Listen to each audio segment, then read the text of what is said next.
Have you ever heard the expression, shitting in high cotton? It's a term that means you've got it made. And that's exactly how Uncle Bucko feels now that he has his own garage to park his truck inside with his own garage door opener. He fired up his old pickup truck, hit the button on the garage door opener, and drove straight down to Dayton Monday morning to Restoration World. And he's a little bit grouchy with me because evidently I didn't get everything he told me to pick up while I was down there. If you want a job done right, you gotta do it yourself. Sunday night, he took inventory of all the parts and pieces that I gathered up last week. And evidently I'm short some hardware. Some grill brackets, some nuts and bolts, fasteners, I don't know. But he claims he can't start putting the nose together on the Nova until someone goes down and gets all the right parts. And according to Jeremy, no one else is even remotely close to being more qualified. Time to go kick Chumpy in the balls. So evidently, after he left Restoration World, the next person on his hit list today will be Mark up at A1 Auto Parts. So while Jeremy's on his way back from Springfield, Kenny's working on his Camaro, Vicky and Harley are doing interior decorating in the office, and I'm out running errands in the Malibu with June Pup. I needed to run to the bank, run to the hardware store, and pick up some lunch before I head back to the shop. Now, Kenny Powers is working on his Camaro back there, and I think he's trying to get the Camaro ready to go to Uncaged at National Trail Raceway this weekend. The problem, of course, is that he broke the spider gears in his 10-bolt. So that's what I found Kenny doing when I got back to the shop. And then I found Uncle Bucko inside eating his lunch. I did your job for you. Did my job for me? Yeah, the bolts and nuts and all the important stuff you forgot. I didn't forget. I told him I needed it. Well, they're out there now. Yeah? Did you give them a ration of shit down there like you do Mark? A little bit, but he was super nice, so I was nice to him. About that time, Uncle Rob showed up, and so did Allison. She was working on putting posters away, and she had a whole bunch of them that she wanted me to go ahead and autograph. So as I'm working on that, she pulls out her phone and starts showing me videos of behind the scenes of their weekend away at Put-in Bay. Jeffafafa is evidently a bad influence on young Thomas. Anyway, work continues out in the shop, putting this new 12-bolt up in Kenny's Camaro. While he and Jeremy are setting the pinion angle, I took off into Malibu to go down and see Mark at Buckeye Lake. I needed to go down and pay last month's parts bill, and I need to pick up some parts for the Malibu because I've got a problem with my air conditioning yet again. This time, the blower motor doesn't work on the highest setting. So I figure I'll have Mark take a look at that real quick while I'm down here paying my parts bill. When I got down there, this place was freaking busy. I mean to tell you, the phone's ringing off the hook, there's parts laid out everywhere, and I'm telling you, these two kids that he's got working down there are driving him nuts, trying to keep them straights like herding cats. A couple people stop in and they come in and they said, hey, we got a cat in our engine compartment and we're going to go pick up a client and it's raising all kinds of cane. He immediately, because he's a cat person, so he jumps right on it. You're a cat person? I am a cat person. He is, so he jumps right on it. I'm busy. Cat extraction wasn't really part of our, repertoire. Wheelhouse. Yeah, that wasn't our wheelhouse, but it is now. He's out there messing around and I said, hey, we got to get this done. Use these. So I gave him the cat extraction tool.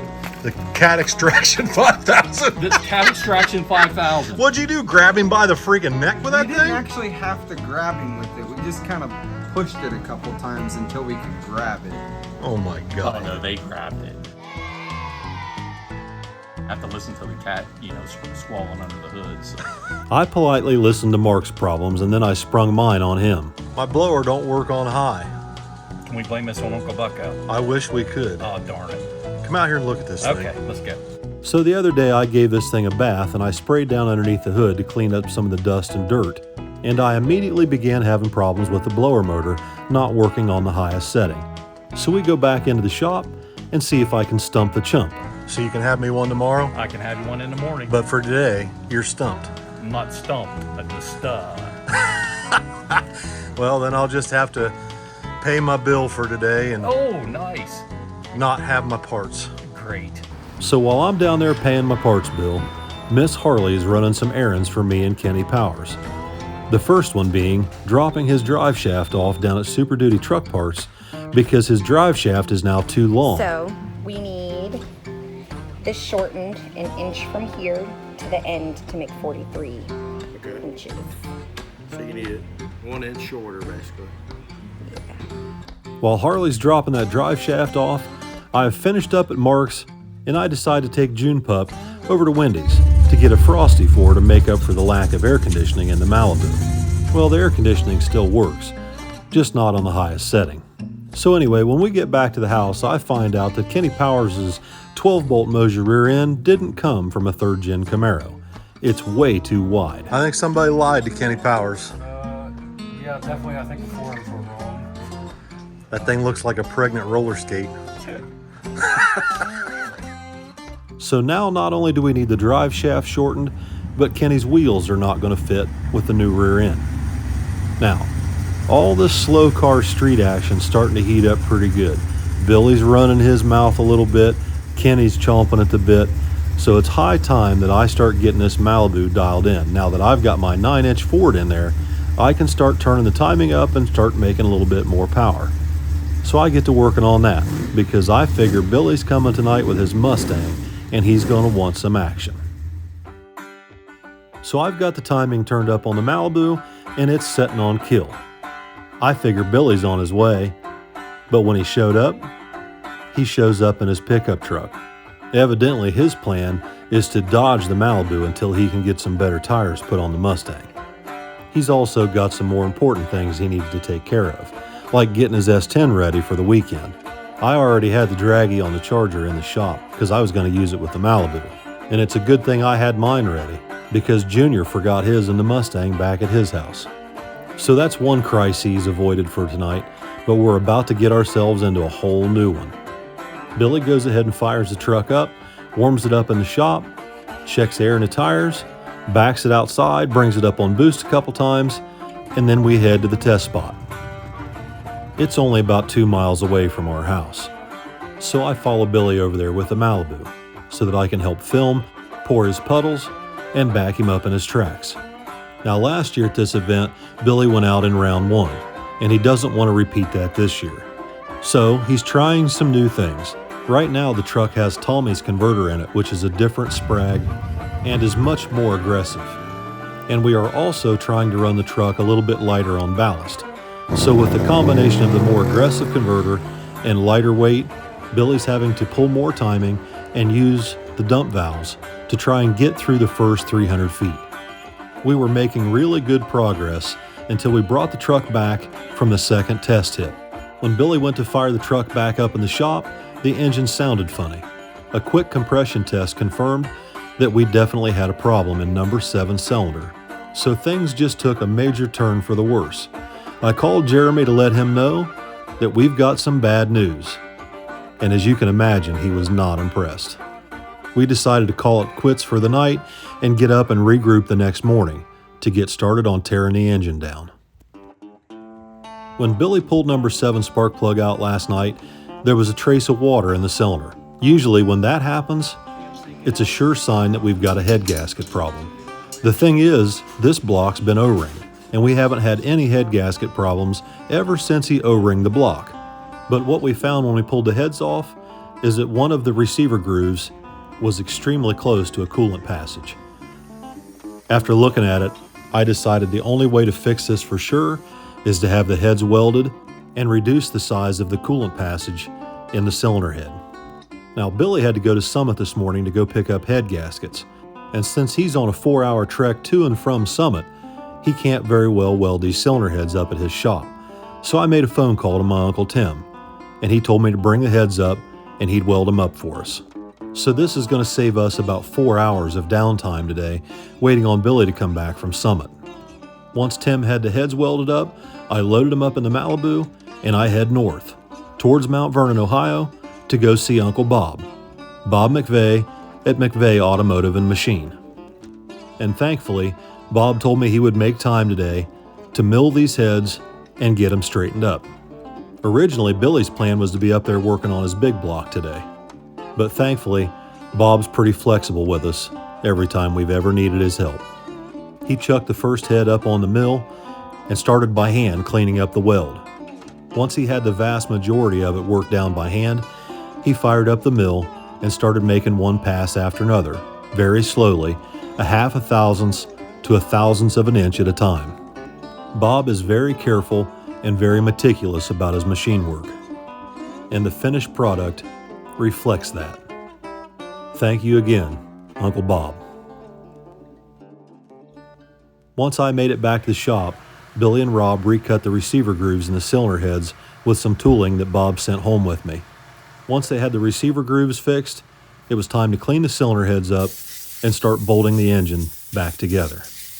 At this point, we are less than 24 hours from the time that we found out we had water in a cylinder to the time we've got the cylinder heads welded, resurfaced, and all the gaskets and parts rounded up that we need to put the truck back together. If it weren't for our close friends, family, and excellent parts guys that we work with on a daily basis, we would absolutely be dead in the water with the truck this weekend. But it looks like we're going to pull this deal off and at least make one more test hit before Saturday. Well, how are we doing? Adjusting valves. Adjusting the valves already? Yeah. Sweet. I think we're just gonna start out with just the headers on. Yeah, just get it hot. Just block off the oil lines for the turbos. Jeremy got some fittings to block those so we don't have to put them on. And we'll just start it up without the turbos on it. Carburetor Okay. just open and warm it up to 180, 190. Yeah, that way we don't have to take those turbos and everything all back off and put them all back on. And all we got to do is get it hot enough to get the head gaskets warm, and then we can retorque these copper cylinder head gaskets. And then hopefully tomorrow we can put everything back together, retorque the heads. You're using your voiceover voice in real life. What? That's my voiceover voice? He's using his voiceover voice, isn't he? Didn't know I had a voiceover voice. I thought it's the same voice I always use. Well, there's you, anger. Voiceover voice. Not anger. Oh, God. Only the wise ones know the difference. Only the one. You're the wise one? Yeah. You're the one working on this thing with freaking mud all over your hat. What the hell did you do today? Busy guy. What'd you do now? Chuck it up. What? Junior painted this thing and left it in my way. Oh. God, Jeremy. He's got hit. You ruined it. Look. Arm. Look at, hold your arm up. Oh, you goof. That copper coat does pretty good. Dude, he ripped it off the gasket. Look. Technically, you pulled it off my arm, so you did it. You told me to. Do you listen to anything I have to say ever? Good point. Yeah.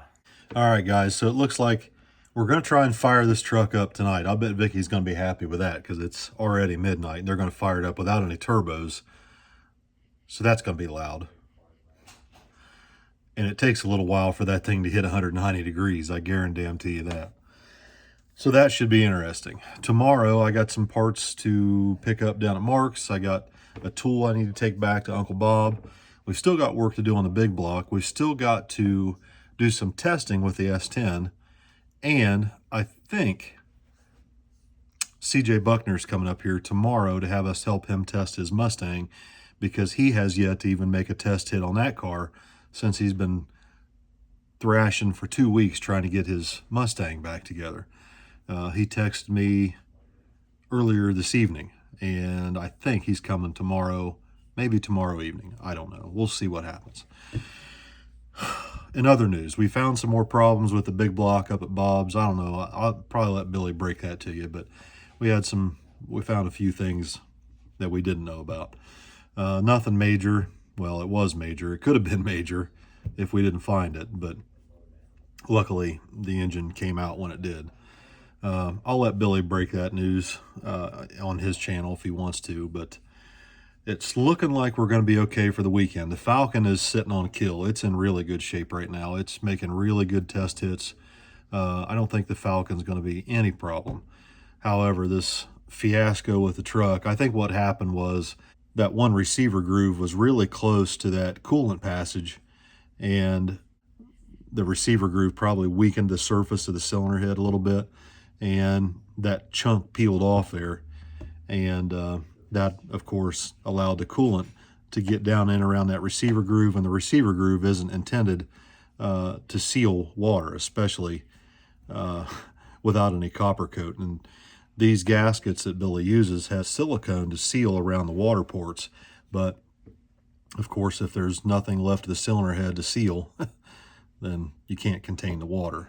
In other news, in a miraculous chain of events, Kenny Powers stumbled onto a nice set of wheels and tires that he can use this weekend for his Camaro.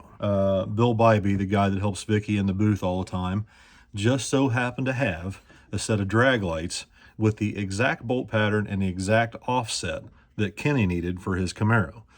So Mr. Bybee dropped that stuff off to him this afternoon, I think, and Kenny went and got tires swapped, and bada bing, bada boom, Kenny Powers' Camaro is sitting out here on all different wheels and tires, and it actually looks pretty good. Although I don't understand why it's sitting up so high in the front end. I'm afraid to ask. But anyway, it's out there. I haven't heard anything about the drive shaft yet, whether the drive shaft's in it or not. I don't think it is, because it's got a block in front of the rear wheel. So I don't know. We'll find out tomorrow whether or not the drive shaft worked out, I guess. So anyway, it sounds like Billy and Jeremy are out here getting ready to start this truck here pretty soon. Let's go check in with them and see how they're doing. All right, we're good. Are you going to try and start this tonight? I don't think that's a good idea. Has Mom already texted you? Yeah. Already got the warning shot.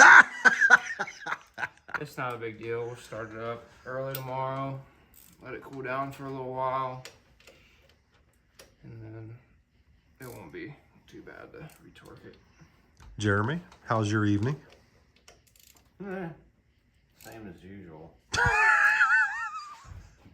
Just listening to you talk about the ring groove lands, and I started thinking to myself, maybe that's what's wrong with you. Maybe someone cut your groove too close to the hole.